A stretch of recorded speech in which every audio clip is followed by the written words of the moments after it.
messieurs, bonjour et bienvenue sur le site d'information Dakaractu qui vous propose cette revue de la presse du vendredi 8 septembre 2017 qui, vous l'imaginez, est toute tournée vers la composition du gouvernement Dione II, livré hier au soir.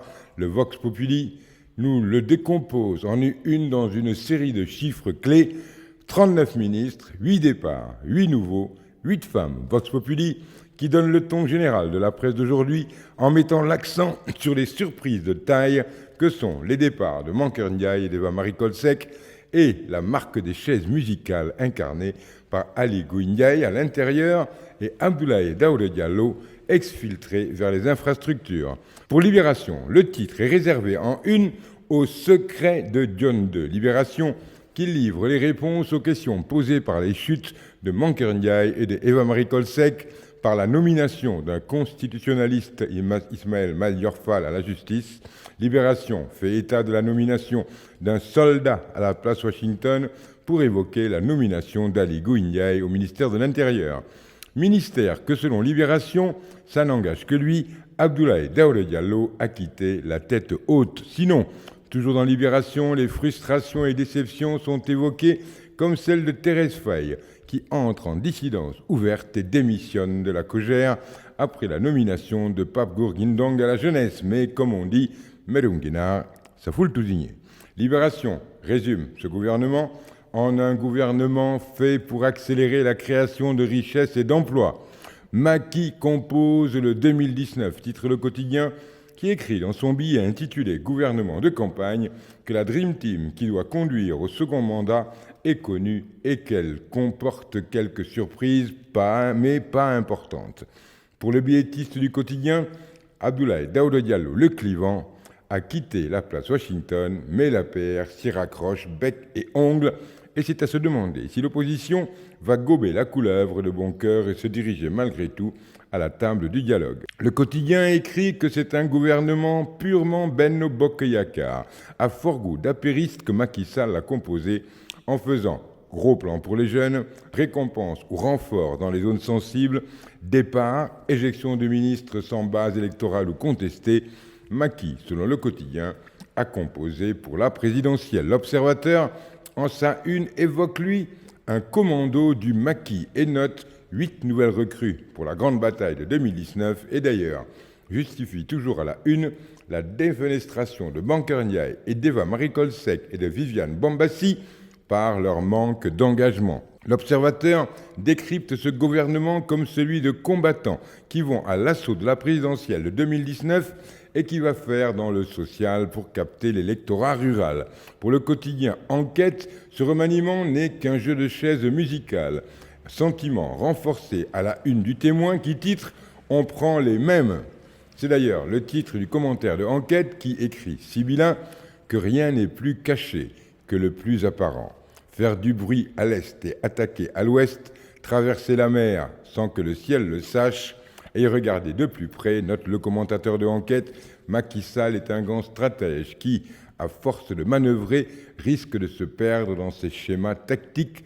Las, car, explique Enquête, plutôt qu'à un remaniement, on a plus assisté à un jeu de chaises musicales.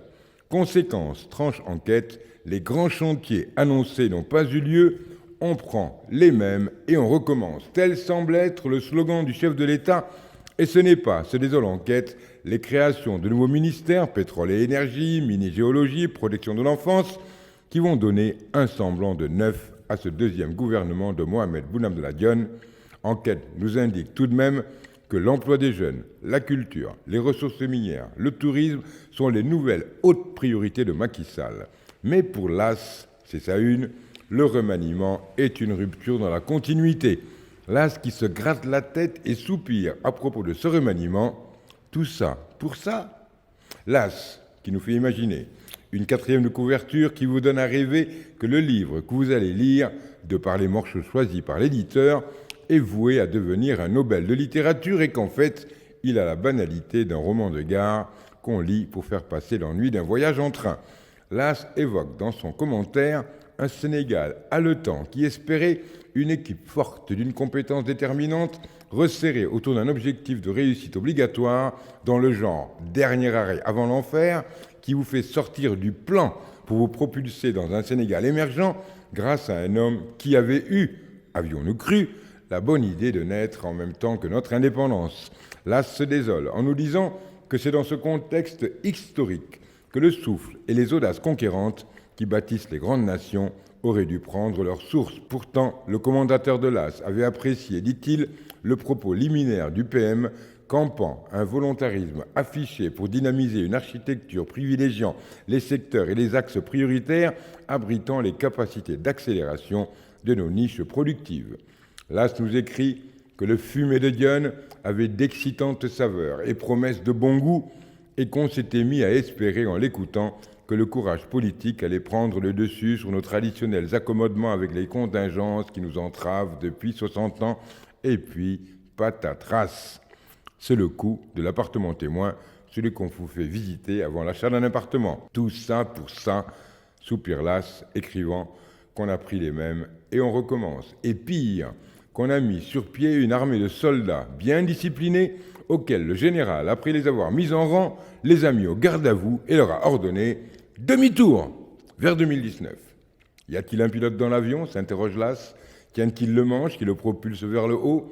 Ou alors s'est-il mis en pilote automatique, ronronnant d'aise, entouré de sa cour? Réponse dans 18 mois, prévient l'As, qui nous réconforte en écrivant que d'ici là, il y aura toujours des Hassan Diouf pour nous distraire avec leur turpitude quotidienne. D'ailleurs, il s'y est déjà mis, et dans tous vos quotidiens, il est relaté son altercation avec un policier certes un peu trop zélé, interpellation qui a fini au poste de police. Ouvrez le bal, bonne lecture, à lundi, même endroit, même heure, même motif, même punition.